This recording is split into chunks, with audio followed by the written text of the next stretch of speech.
So today I am in Tortora, that is another town of the Riviera dei Cedri, and it's the last one going north after Praia a Mare. It's divided into the historic center and the marina. And as always, I'll give you information about transport, healthcare, services. So if you're thinking of relocating to Calabria, this town could be another option. So check out the video and let me know what you think about it. The coastline of Tortora Marina, along with the hills that rise behind it, has been touched by human life since prehistoric times. Evidence of early settlements has been uncovered near the rocky spur of Torre Nave and throughout the Rosaneto area. For centuries, the heart of local civilization was Colle Polecastro, home to the ancient city of Blanda, recognized as the earliest established urban center in what is now Tortora. The modern town, as we know, it began taking shape much later. In the late 1970s, rapid growth was driven by the rise of summer tourism. The shift, combined with the aftermath of the earthquake that struck on March 21, 1982, led many residents to leave the historic upland center and relocate toward the coast. What began as 10 small districts along the shore gradually expanded and blended together, eventually forming the unified community of Tortora Marina seen today. Tortora Marina belongs to the municipality of Tortora, resting just 6 meters above sea level along the Tyrrhenian coast. It's the first seaside village you encounter on the Tyrrhenian coast of Calabria, right at the entrance of the Riviera dei Cedri for travelers arriving from north. Home to roughly 5,000 residents, it is the most populated area of the municipality of Tortora and has served as the administrative center since the 1980s. Today, Tortora Marina is a vibrant summer destination known for its welcoming atmosphere, well-equipped beaches, and numerous leaders that draw visitors from across Italy and beyond. Its patronal traditions honor Saint Michael the Archangel on September 29, while the third Sunday of July is dedicated to the co-patron Our Lady of Grace. When traveling by train, the closest stop is in the Praia Aieta Tortora station, located in neighboring Praia a Mare. For air travel, you can arrive through Lamezia Terme Airport about 120 kilometers away, or Naples International Airport, roughly 165 kilometers from Tortora. Many visitors find it more convenient to fly into Naples, as major trains from there stop in Scalea, where you can easily transfer to a local train to Praia Mare. From the station, reaching Tortora is simple, whether by rental car, taxi, or even Uber. Tortora Marina Beach is a coastal stretch characterized by a mix of sand and pebbles, especially along the shoreline. The sea here ranges from light azure to deep blue and is known for its exceptional clarity, with a gently sloping seabed that makes access to the water easy and gradual. I've just passed through Tortora Marina, which runs parallel to the Francesco Sirimarco seafront, the area I'm heading to now. This promenade, one of the first built along the Riviera dei Cedri in the early 1980s, once offered sweeping, uninterrupted views of the Tyrrhenian Sea. Over time, though, coastal erosion and powerful storm surges had reshaped the shoreline, gradually transforming the seafront and softening much of its original charm. Stretching for more than 1.8 kilometers, the beach is framed to the north by the mouth of the Noce River, the natural boundary between Basilicata and Calabria, where this area is also known as Spiaggia Sud, Foce del Fiume Noce. To the south, it seamlessly joins the wide, inviting shoreline of Praia Mare, forming one continuous coastal embrace. Along the lungomare Francesco Sirimarco, the rhythm of the waves accompanies leisurely strolls, morning runs, and slow golden sunsets. Cafes and seaside restaurants line the promenade, serving fresh seafood, cool drinks, and the warm, easy charm of southern Italy. Behind the coast, the green ridges of the Pollino Mountains rise sharply, a reminder that nature is never far away. Right there, you can spot Dino Island in Praia a Mare. Just a few minutes inland, the historic hilltop Santo of Tortora reveals its medieval charm and panoramic views. Stella Maris Square is the heart of Tortora Marina, situated next to the Francesco Sirimarco seafront and the Stella Maris Church. The church had suffered severe damage to its roof during a strong storm in September 2021, making it temporarily unusable. After renovation works supported by diocesan funds and local contributions, the church was officially reopened for worship on May 11, 2023, celebrated with a mass presided by the bishop of the diocese. A modern, well-designed space, the square features trees, greenery, and decorative fountains, along with a children's playground, making it a welcoming spot for both locals and visitors. In the heart of Tortora Marina stands the church of Santo Stefano Protomartire, the spiritual center of the seaside community. Recently restored and reopened to worship, it blends tradition with renewed beauty. Roberta Lanzino Park is one of the main green spaces of Tortora Marina, a quiet corner just a short walk from the seaside.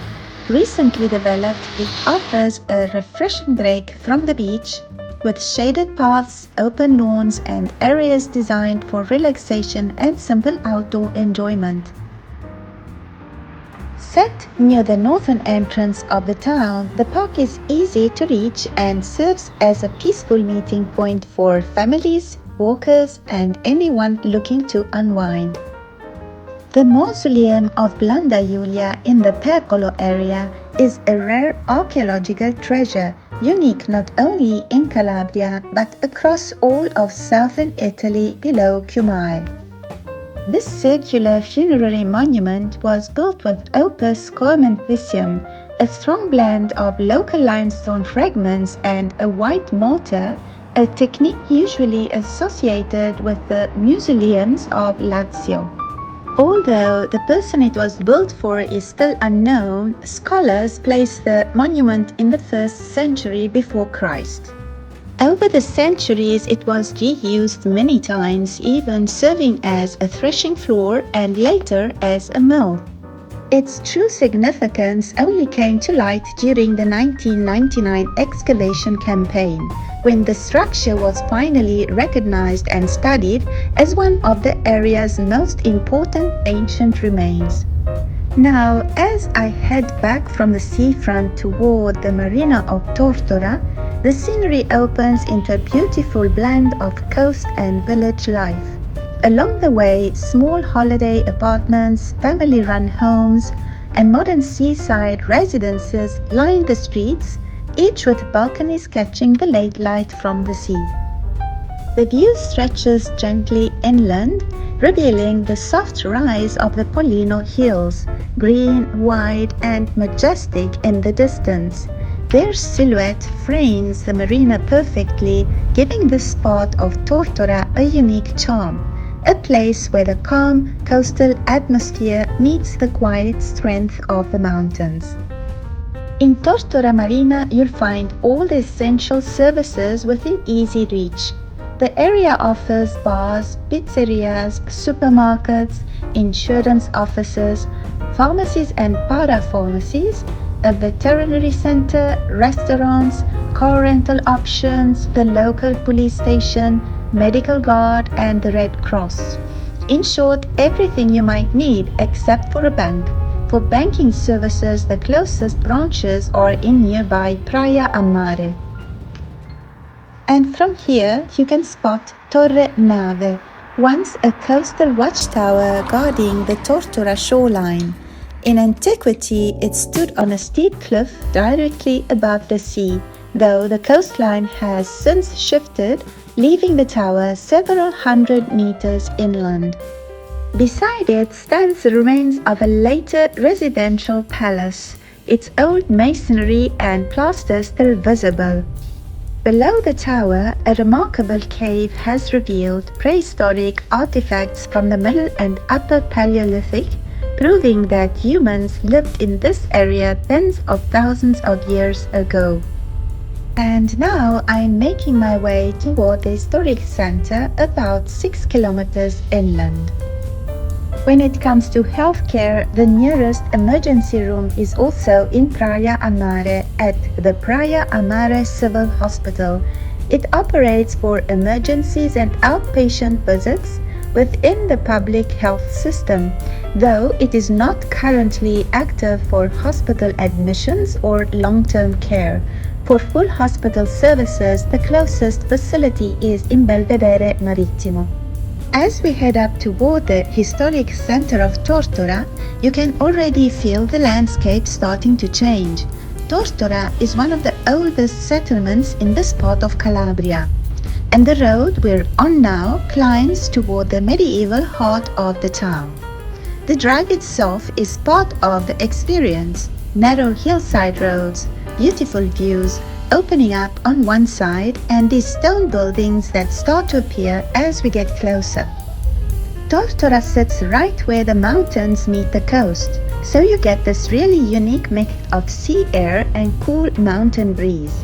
The historic center is perched above the lower, more modern part of town, and once you're up there, it feels like stepping back in time.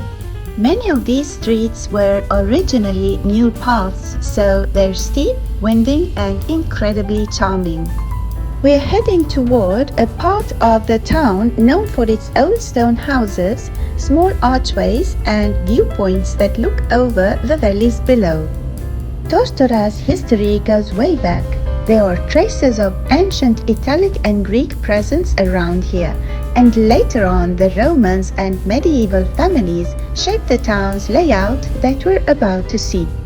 As we get higher, you'll notice the colors changing too. Lots of warm stone, terracotta roofs, and these little splashes of greenery tucked between buildings. When we reach the top, the streets get even tighter, and many people still live in these centuries-old homes that give the place so much character.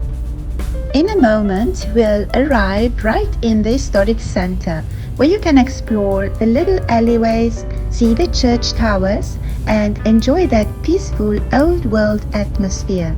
It's a short drive, but every turn brings you a bit closer to Tortora's past. Just on my right, we have the Blanda Archaeological Park. This is where you can explore the remains of ancient Blanda, a settlement best known for its Roman-era traces. Among the most interesting features are the remnants of the Roman Forum, where several public buildings once stood, including a small temple. You can also see what's left of the residential area on the western side of the hill.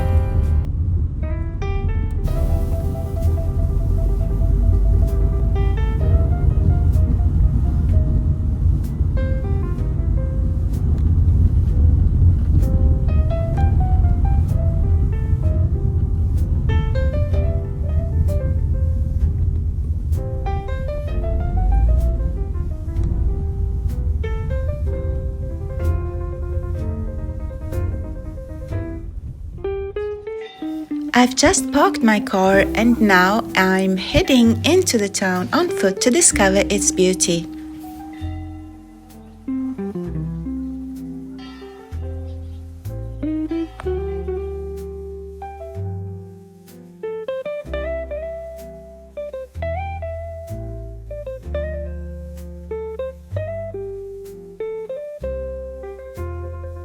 As I continue my walk through the historic center of Tortora, I'm entering one of the oldest and most atmospheric areas of the town, an area where every corner, every stone, and every small square carries a piece of its history. Just up ahead we reach the Monumento ai Caduti, Tortora's memorial dedicated to the fallen of the two world wars. It's a simple monument but an important one for the community.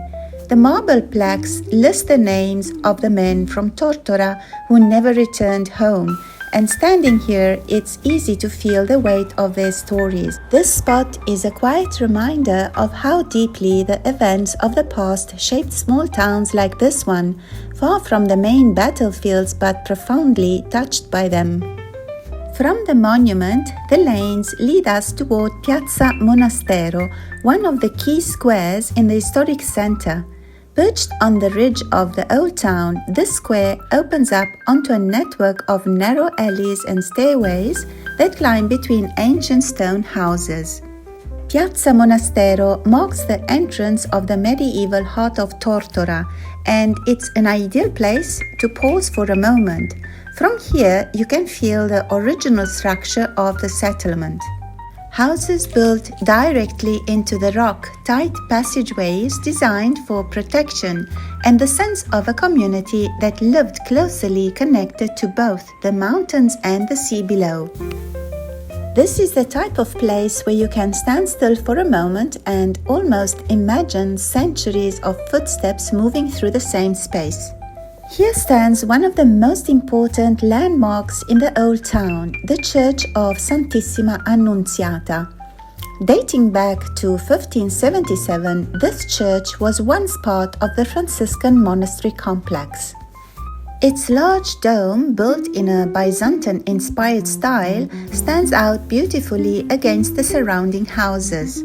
Inside, the single-nave layout preserves several significant artworks, including a carved and gilded wooden polyptych, 5 oil paintings depicting scenes from the Gospels and Franciscan tradition, and a much-loved statue of the Madonna del Buon Consiglio. Outside, part of the ancient cloister still remains with its stone columns and arches recalling the quiet rhythm of monastic life that once filled this place. Exploring them one by one is like walking through different chapters of the same book, each revealing a piece of what makes Tortora such a special and authentic hilltop town. Here I am in Piazza Papa Pio XII, located in the heart of the historic center of Tortora. It connects visitors to the town's main thoroughfare, Via Garibaldi, which leads to the majestic feudal palace of Tortora with its iconic medieval tower. Tortora itself has roots that go back thousands of years, originally inhabited in the Paleolithic era and later the site of the Roman colony Blanda Julia. In recent years, part of the historic center, including areas around Piazza Papa Pio XII, have faced challenges from severe weather events impacting local businesses and mobility. Yet, the charm and historical significance of this square remain undeniable. Zaffarana Fest is a vibrant cultural and gastronomic event held every October in the historic center of Tortora. Its name comes from the local dialect word zaffarana, meaning pepper. Founded in 2008, the festival celebrates the zaffarana of Tortora, a distinctive local pepper renowned for its flavor and culinary uses. The 3-day event offers a rich variety of activities including dance performances, school workshops, demonstrations of ancient crafts, artisanal stands, photography exhibitions, and conferences. Food lovers can enjoy traditional dishes and recipes featuring zaffarana, making the festival a true feast for both the senses and the community.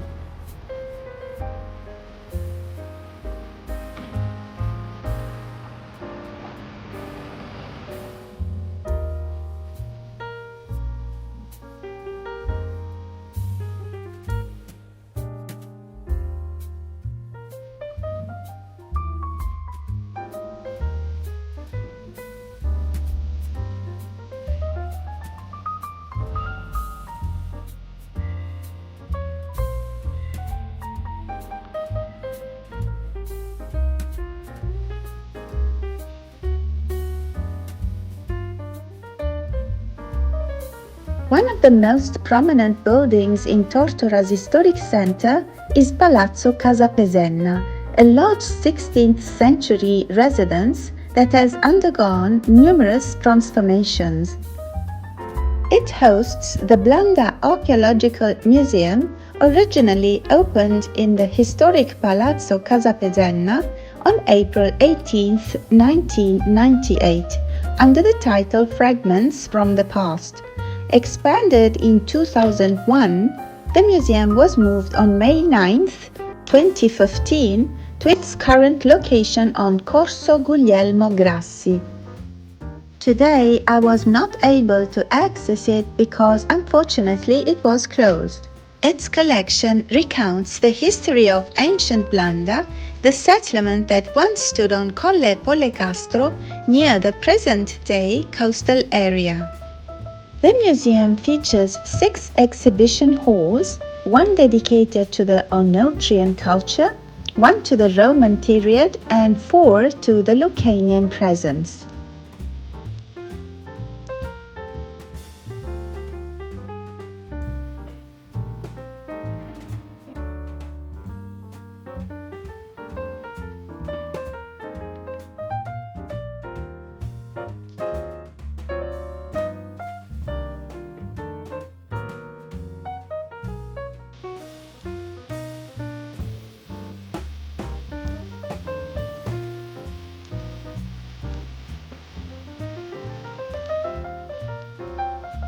The Biblioteca Comunale Giovanni Piappetta is the public library at the heart of Tortora.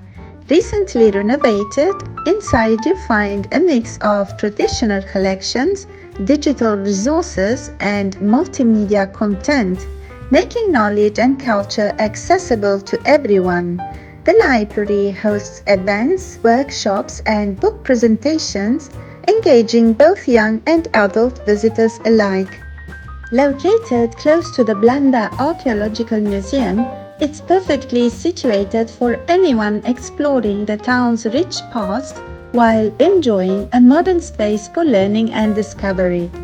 The oldest active place of worship in Tortora is the Church of the Souls of Purgatory, whose origins date back to the 12th century. It was likely built over the cemetery of the medieval Lombard settlement. The church, a single-nave structure, now stands in Piazza Dante Alighieri.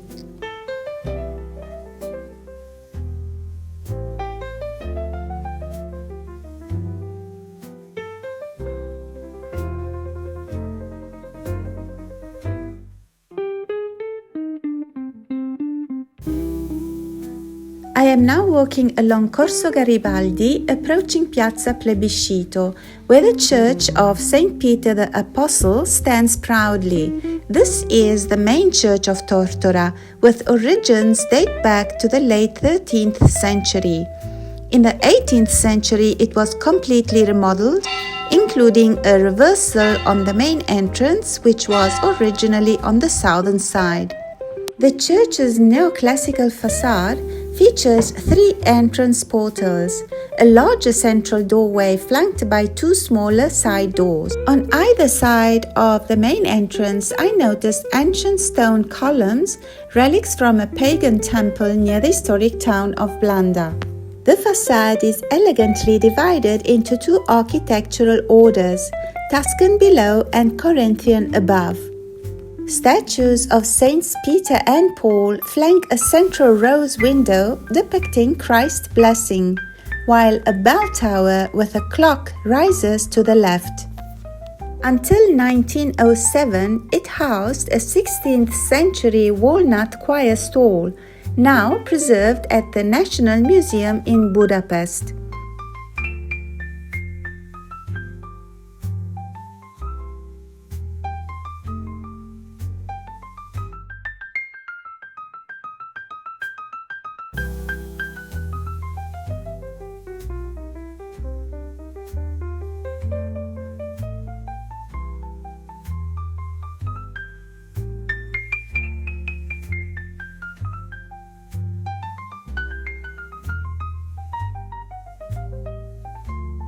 And now I'm reaching Palazzo Monaco Melazzi, located in the Mpala La Terra district, the oldest part of Tortora's historic center.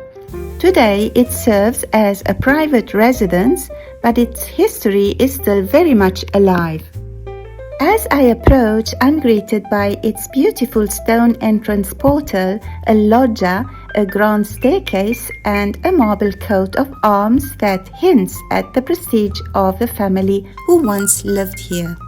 Inside, the palace preserves an important artwork, an 1804 painting by Genesio Galtieri titled Moses Saved from the Waters. This building also played a role in Italian history. On September 3, 1860, it welcomed Giuseppe Garibaldi and his generals Agostino Bertani, Nino Bixio, Enrico Cossens and Giacomo Medici, who were received with honor by Don Biagio Lo Monaco Melazzi, the son-in-law of Don Biagio Maceri. From every corner of Tortora you end up with a spectacular view, a reminder of how magical and genuine this part of Calabria truly is. Walking through the streets, exploring its history and meeting its people, you really feel the soul of the region.